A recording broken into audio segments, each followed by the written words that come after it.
আয়াত ৩৫ أم يقولون افتراه قل إن افتريته فعلي إجرامي وأنا بريء مما تجرمون অনুবাদ নাকি তারা বলে যে তিনি এটা রটনা করেছেন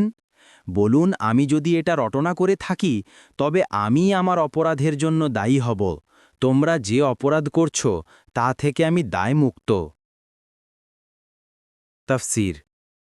কোনো মুফাসসির বলেন এটিও নূহ আলাইহিস সালামের সাথে তার কওমের কথা যার ধারাবাহিকতা আগে থেকে চলে আসছিল তবে অন্যান্য মুফাসসিরদের মতে এই বাক্যটুকুন আগের বক্তব্যের মাঝখানে এসে আগের কাহিনীকে তাগিদ দেওয়ার জন্য মনে হচ্ছে নবী সাল্লাল্লাহু আলাইহি ওয়াসাল্লামের মুখ থেকে নূহ আলাইহিস সালামের এ কাহিনী শুনে বিরোধীরা আপত্তি করে থাকবে যে মুহাম্মদ সাল্লাল্লাহু আলাইহি ওয়াসাল্লাম আমাদের উপর প্রয়োগ করার উদ্দেশ্যে নিজেই এ কাহিনী বানিয়ে পেশ করছে যেসব আঘাত সে সরাসরি আমাদের উপর করতে চায় না সেগুলোর জন্য সে একটি কাহিনী তৈরি করেছে এ কারণে বক্তব্যের ধারাবাহিকতা ভেঙ্গে এই বাক্যে তাদের আপত্তির জবাব দেওয়া হয়েছে বস্তুত কোনো একটি বক্তব্য নিরেট সত্য অথবা সেরফ একটি বানোয়াট কাহিনী উভয়ই হতে পারে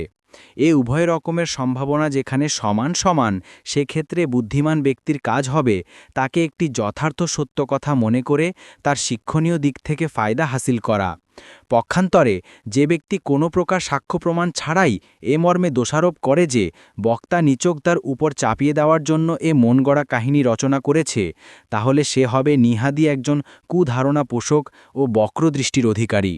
এ কারণে বলা হয়েছে যদি আমি এ কাহিনী তৈরি করে থাকি তবে আমার অপরাধের জন্য আমি দায়ী কিন্তু তোমরা যে অপরাধ করছো তা যথাস্থানে অপরিবর্তিত রয়ে গেছে তার জন্য আমি নই তোমরাই দায়ী হবে এবং তোমরাই পাকড়াও হবে তোমরা যে অন্যায় করে গেলে তার কারণে তোমাদের পাকড়াও করা হবে তাই তোমাদের অপরাধ থেকে নিজেকে বিমুক্ত ঘোষণা করছি